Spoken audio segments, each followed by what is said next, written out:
Yes, you're absolutely right. So that's the message that has come in वैसे from.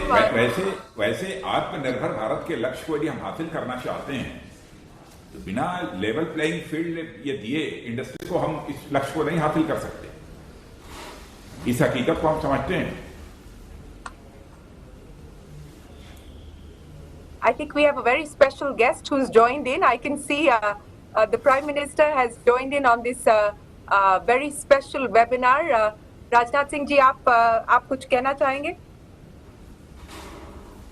नहीं, मुझे कुछ खास नहीं कहना है। जो कुछ भी कहना था कह दिया मैंने।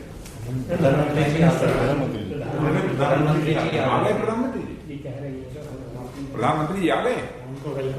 जी बिल्कुल आ गए हैं sir. I can see him. Very good.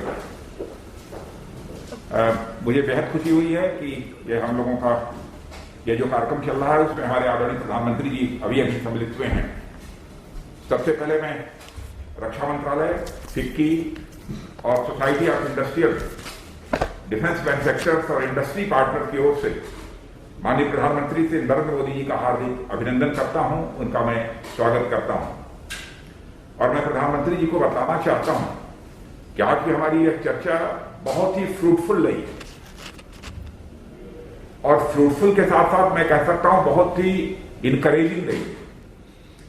जिस तरह स्पीकर ने अपने विचार रखे हैं और हमारा क्वेश्चन आंसर का जो सेशन चला है उसमें जिस तरीके से पार्टिसिपेट किया है उससे लगता है कि सारे स्टेक होल्डर्स की जो भी डिसीजंस गवर्नमेंट ऑफ इंडिया के द्वारा हाल फिलहाल लिए गए हैं उसमें उनकी बेहद रुचि है।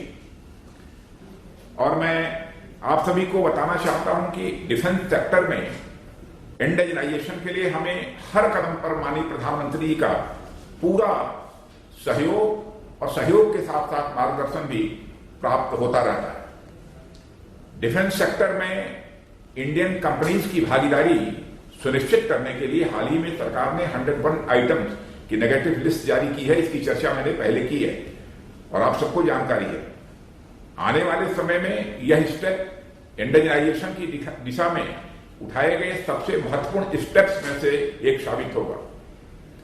प्रधानमंत्री जी, मैं इस वेबिनार में अब तक हुए विचार विमर्श को भी संक्षिप्त रूप में आपके सामने रखना चाहता हूं।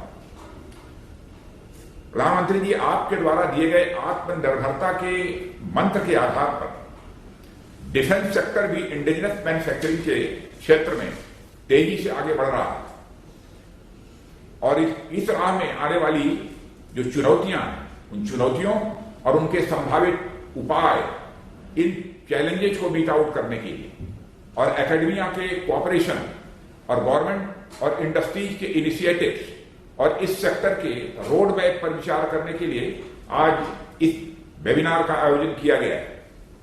और यह वेबिनार राष्ट्र की सुरक्षा, मजबूती और आत्मनिर्भरता के प्रति हमारे संकल्प को यह अभिव्यक्त करता है।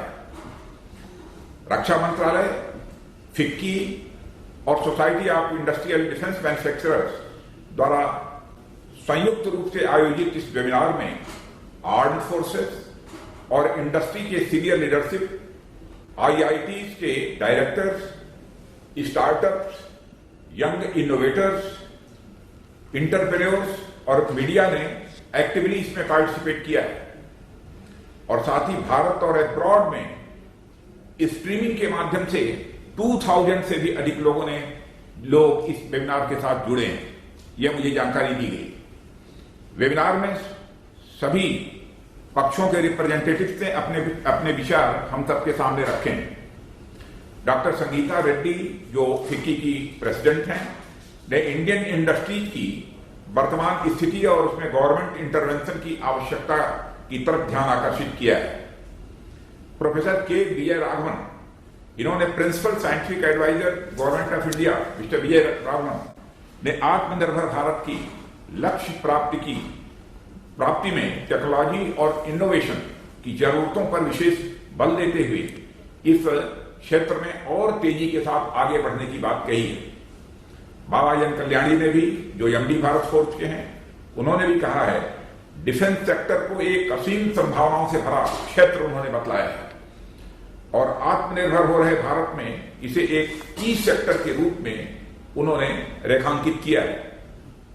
इसके अतिरिक्त general Bipin Rawat, chief of defence staff, Shri Rajkumar, secretary defence production, Shri SP. Shukla, chairman FICCI और डिफेंस कमेटी तथा अन्य ने भी इसमें बहुत ही विभिन्न पहलुओं पर अपने विचार व्यक्त किए हैं। अंत में सभी स्पीकर्स और पार्टिसिपेंट्स के बीच में क्वेश्चन आवर का भी एक सिलसिला चला है। वह हाईली इंटरैक्टिव सेशन था। प्रधानमंत्री, मैं आपको जानकारी देना चाहूंगा, और जो क्वेश्चन पूछे गए हैं वह स्ट्रेटेजिक पार्टनरशिप से संबंधित क्वेश्चन थे, वह ऑर्डिनेंस फैक्ट्री बोर्ड के कार्पोरेटाइजेशन से संबंधित थे। लोग यह जानना चाहते थे कितने दिनों में ऑर्डिनेंस फैक्ट्री बोर्ड का कार्पोरेटाइजेशन होगा। हम लोगों ने आश्वस्त किया है कि विजन ईयर करेंगे, 1 साल के अंदर इस काम को पूरा करेंगे। मिनिस्ट्री ऑफ डिफेंस के द्वारा एमएसएमई के लिए किए जा रहे पॉलिसी इंटरवेंशन के बारे में भी लोगों ने जानकारी हासिल करनी चाहिए और जानकारी दी गई है। डिफेंस सेक्टर में एफडीआई पॉलिसी पर भी लोगों ने प्रश्न पूछे हैं, और एकेडमिया को डिफेंस और रिसर्च डेवलपमेंट में जोड़ने के बारे में एमओडी की क्या पॉलिसी है, इस संबंध में भी लोगों ने सवाल पूछे हैं, उसकी भी जानकारी दी गई। डिफेंस कॉरिडोर में इन्वेस्टमेंट करने के लिए ऑफसेट पॉलिसी में प्रोत्साहन इनबिल्ट करना, इस पर भी जो है प्रश्न आए हैं, और इस इंडस्ट्री के अन्य भी बहुत सारे ऐसे प्रश्न पूछे गए। प्रधानमंत्री जी, इस क्वेश्चन आंसर सेशन में कई ऐसे पॉइंट्स मिले जो आने वाले समय में पॉलिसी मेकिंग और डिफेंस सेक्टर में इंडिजिनस मैन्युफैक्चरिंग के लिहाज से मैं मानता पूर्ण होंगे, और इसमें कहीं कोई संदेह नहीं है प्रधानमंत्री जी कि हम सब मिलकर न केवल मेक इन इंडिया के लक्ष्य को पूर्ण रूप से प्राप्त करेंगे, बल्कि मेक फॉर वर्ल्ड के सपने को भी साकार करेंगे। इससे ज्यादा कुछ न कहते हुए मैं आपसे यह आग्रह करूंगा, कृपया आप हम सभी का मार्गदर्शन करने की कृपा करें। माननीय प्रधानमंत्री जी,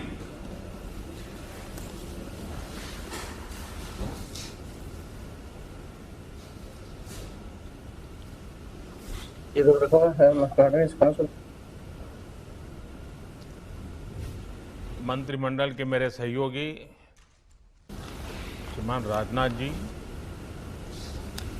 chief of defence staff general Bipin Rawat ji, सेना के तीनों अंगों के प्रमुख, भारत सरकार के सभी उपस्थित उच्चाधिकारी, उद्योग जगत के सभी साथी, नमस्कार। मुझे खुशी है कि भारत में रक्षा उत्पादन से जुड़े हुए सभी अहम स्टेक होल्डर्स आज यहां मौजूद हैं। इस सेमिनार के आयोजन के लिए रक्षा मंत्री राजनाथ जी और उनकी पूरी टीम को मैं बहुत बहुत बधाई देता हूं। आज यहां हो रहे इस मंथन से जो परिणाम मिलेंगे, उनसे रक्षा उत्पादन के क्षेत्र में आत्मनिर्भरता के हमारे प्रयासों को अवश्य बल मिलेगा, गति मिलेगी। और आप सब ने जो सुझाव दिए हैं, आज आपने एक सामूहिक मंथन किया है, वो अपने आप में आने वाले दिनों के लिए बहुत उपकारक होगा। मुझे इस बात की भी खुशी है कि रक्षा मंत्री श्रीमान राजनाथ जी इस काम के लिए मिशन मोड में पूरी तरह से जुटे हुए हैं। मुझे विश्वास है कि उनके इन अथक प्रयासों के कारण बहुत ही अच्छे परिणाम मिलना निश्चित है। साथियों, यह किसी से छुपा नहीं है कि भारत कई सालों से दुनिया के सबसे बड़े डिफेंस इंपोर्टर्स में एक प्रमुख देश रहा है। जब भारत आजाद हुआ था, उस समय रक्षा उत्पादन के लिए भारत में बहुत सामर्थ्य था। उस समय भारत में 100 साल से अधिक समय से स्थापित रक्षा उत्पादन का इकोसिस्टम था और भारत जैसा सामर्थ्य और पोटेंशियल बहुत कम देशों के पास था। लेकिन भारत का दुर्भाग्य रहा कि दशकों तक इस विषय पर उतना ध्यान नहीं दिया गया जितना देना चाहिए था। एक प्रकार से ये रूटीन एक्सरसाइज बन गया, कोई गंभीर प्रयास नहीं किए गए और हमारे बाद में शुरुआत करने वाले अनेक देश भी पिछले 50 साल में हमसे बहुत आगे निकल गए। लेकिन अब स्थिति बदल रही है। पिछले कुछ वर्षों में आपने अनुभव किया होगा कि हमारा प्रयास इस सेक्टर से जुड़ी सभी बेड़ियां तोड़ने का एक निरंतर प्रयास है। हमारा उद्देश्य है कि भारतीय में मैन्युफैक्चरिंग बढ़े, नई टेक्नोलॉजीज का भारत में ही विकास हो और प्राइवेट सेक्टर का इस विशेष क्षेत्र में अधिकतम विस्तार हो। और इसके लिए लाइसेंसिंग प्रक्रिया में सुधार, लेवल प्लेइंग फील्ड की तैयारी, एक्सपोर्ट की प्रक्रिया का सरलीकरण, ऑफसेट के प्रावधानों में सुधार, ऐसे अनेक कदम उठाए गए हैं।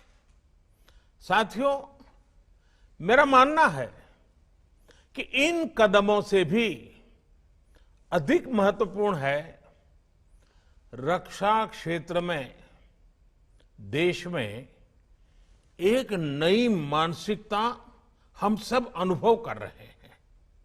एक नई मानसिकता का जन्म हुआ है। आधुनिक और आत्मनिर्भर भारत के निर्माण के लिए रक्षा क्षेत्र में आत्मविश्वास की भावना अनिवार्य है। बहुत लंबे समय से देश में चीफ ऑफ डिफेंस स्टाफ की नियुक्ति पर विचार किया जा रहा था, लेकिन निर्णय नहीं हो पा रहा था। यह निर्णय नए भारत के आत्मविश्वास का प्रतीक है। बहुत लंबे समय तक रक्षा उत्पादन में विदेशी निवेश की अनुमति नहीं थी। श्रद्धेय अटल जी की सरकार के समय यह नई पहल की शुरुआत हुई थी। हमारी सरकार आने के बाद इसमें और सुधार किए गए और अब पहली बार इस सेक्टर में 74% तक एफडीआई ऑटोमेटिक रूट से आने का रास्ता खोला जा रहा है। यह नए भारत के आत्मविश्वास का परिणाम है। दशकों से ऑर्डिनेंस कारखानों के सरकारी विभागों की तरह ही चलाया जा रहा था। एक सीमित विजन के कारण देश का नुकसान तो हुआ ही, वहां जो काम करने वाले लोग थे, जिनके पास टैलेंट थी, कमिटमेंट था, मेहनती थे, ये हमारा बहुत ही अनुभव से संपन्न हमारा जो मेहनत करने वाला श्रमिक वर्ग वहां जो है, उनका तो बहुत नुकसान हुआ। जिस सेक्टर में करोड़ों लोगों के रोजगार के अवसर बन सकते थे, उसका इकोसिस्टम बहुत ही सीमित रहा। अब ऑर्डिनेंस कारखानों का कॉर्पोरेटाइजेशन करने की दिशा में हम आगे बढ़ रहे हैं। इस प्रक्रिया के पूरा होने पर श्रमिकों और सेना दोनों को बल मिलेगा। यह नए भारत के आत्मविश्वास का प्रमाण है। साथियों, रक्षा उत्पादन में आत्मनिर्भरता को लेकर हमारा कमिटमेंट सिर्फ बातचीत में या फिर कागजों तक ही सीमित नहीं है। इसके कार्यान्वयन के लिए एक के बाद एक ठोस कदम उठाए गए हैं। सीडीएस के गठन के बाद सेना के तीनों अंगों में प्रोक्योरमेंट पर समन्वय बहुत बेहतर हुआ है। इससे डिफेंस इक्विपमेंट्स की खरीद को स्केल अप करने में मदद मिल रही है। आने वाले दिनों में डोमेस्टिक इंडस्ट्री के लिए ऑर्डर्स का साइज भी बढ़ने वाला है। यह सुनिश्चित करने के लिए रक्षा मंत्रालय के कैपिटल बजट का एक हिस्सा अब भारत में बने उपकरणों के लिए अलग से रख दिया गया है। हाल में आपने देखा होगा कि 101 डिफेंस आइटम्स को पूरी तरह से घरेलू खरीद के लिए सुरक्षित कर दिया गया है। आने वाले दिनों में इस लिस्ट को और व्यापक बनाया जाएगा। इसमें और आइटम्स जुड़ते रहेंगे। इस लिस्ट का उद्देश्य आयात को रोकना मात्र नहीं है, बल्कि भारत में उद्योगों को प्रोत्साहित करने के लिए ये कदम उठाया गया है। इससे आप सभी साथियों को, चाहे वो प्राइवेट सेक्टर हो, पब्लिक सेक्टर हो, एमएसएमई हो, स्टार्टअप हो, सभी के लिए सरकार की भावना और भविष्य की संभावना अब आपके सामने ब्लैक एंड व्हाइट में क्लियर है। इसके साथ हम प्रोक्योरमेंट प्रक्रिया को स्पीड अप करने के लिए, टेस्टिंग की व्यवस्था को स्ट्रीमलाइन करने के लिए और क्वालिटेटिव रिक्वायरमेंट्स को रेशनलाइज करने के लिए भी लगातार काम कर रहे हैं। और मुझे खुशी है कि इन सभी प्रयासों को सेना के तीनों अंगों का बहुत ही कोऑर्डिनेटेड रूप में बहुत ही सहयोग है, एक प्रकार से प्रोएक्टिव भूमिका है। साथियों, आधुनिक उपकरणों में आत्मनिर्भरता के लिए टेक्नोलॉजी अपग्रेडेशन जरूरी है। जो उपकरण आज बन रहे हैं उनका नेक्स्ट जनरेशन तैयार करने पर काम करना भी आवश्यक है।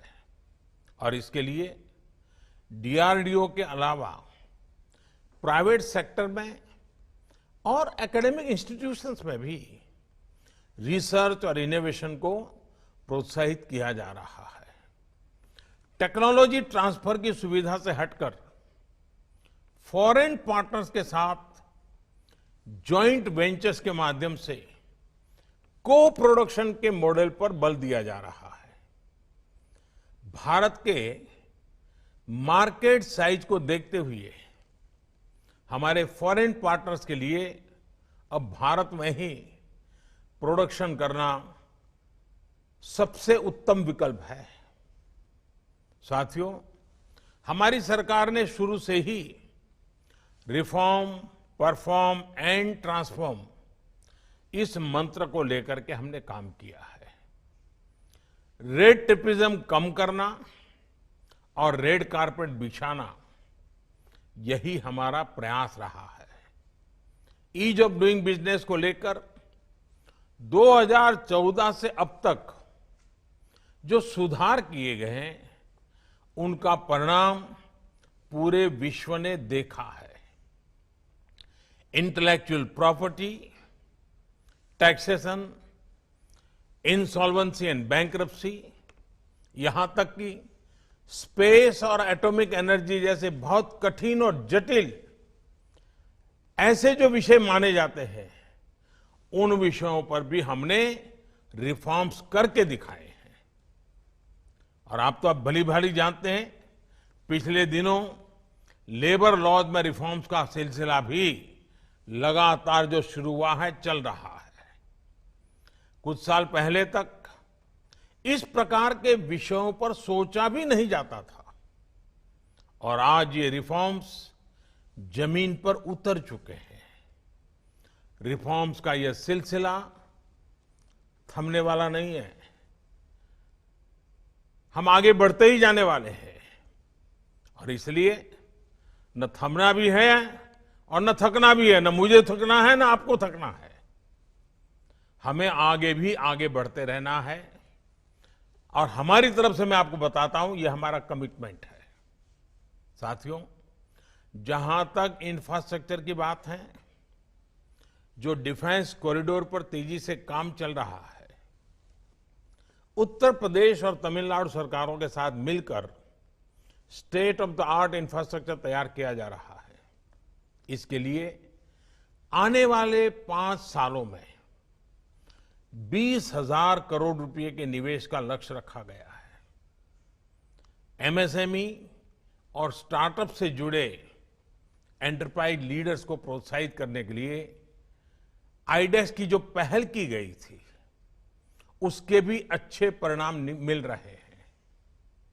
इस प्लेटफॉर्म के माध्यम से 50 से अधिक स्टार्टअप्स ने सैन्य उपयोग के लिए टेक्नोलॉजी और प्रोडक्ट्स को विकसित किया है। साथियों, मैं एक और बात आपके सामने खुले मन से रखना चाहता हूं।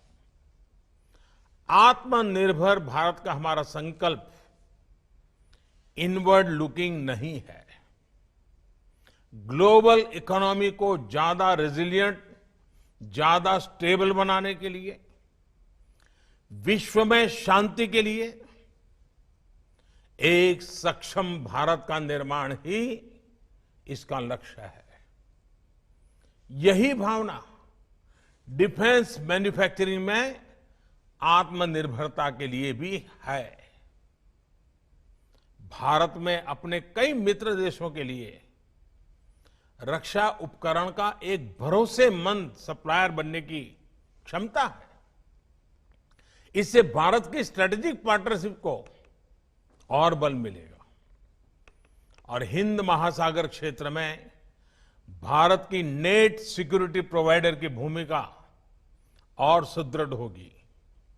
साथियों, सरकार के प्रयास और प्रतिबद्धता आप सभी के सामने है। अब आत्मनिर्भर भारत के संकल्प को हमें मिलकर के इसे सिद्ध करना है। चाहे प्राइवेट सेक्टर हो या पब्लिक सेक्टर हो, या फिर हमारे फॉरेन पार्टनर्स, आत्मनिर्भर भारत सभी के लिए विन विन संकल्प है। इसके लिए आपको एक बेहतर इकोसिस्टम देने के लिए हमारी सरकार प्रतिबद्ध है। यहां आपकी तरफ से जो भी सुझाव आए हैं, वे बहुत ही उपयोगी सिद्ध होने वाले हैं। और मुझे बताया गया है कि defence production and export promotion policy का ड्राफ्ट सभी स्टेक होल्डर्स के साथ साझा किया गया है। आपके फीडबैक से इस पॉलिसी को जल्द से जल्द लागू करने में मदद मिलेगी। यह भी जरूरी है कि आज का ये सेमिनार एक वन टाइम इवेंट न रहे, बल्कि आगे भी ऐसे आयोजन होते रहें। इंडस्ट्री और सरकार के बीच लगातार विचार विमर्श और फीडबैक की स्वाभाविक कल्चर बननी चाहिए। मुझे विश्वास है कि ऐसे सामूहिक प्रयासों से हमारे संकल्प सिद्ध होंगे। मैं फिर एक बार आप सबने समय निकाला, आत्मनिर्भर भारत बनाने के लिए आत्मविश्वास के साथ आप जुटे, मुझे विश्वास है कि आज जो संकल्प हम सब ले रहे हैं, इसको पूर्ण करने में हम सब अपनी अपनी जिम्मेवारी बहुत खूब अच्छे ढंग से निभाएंगे। मैं फिर एक बार आप सभी को बहुत बहुत शुभकामनाएं देता हूं। बहुत बहुत धन्यवाद।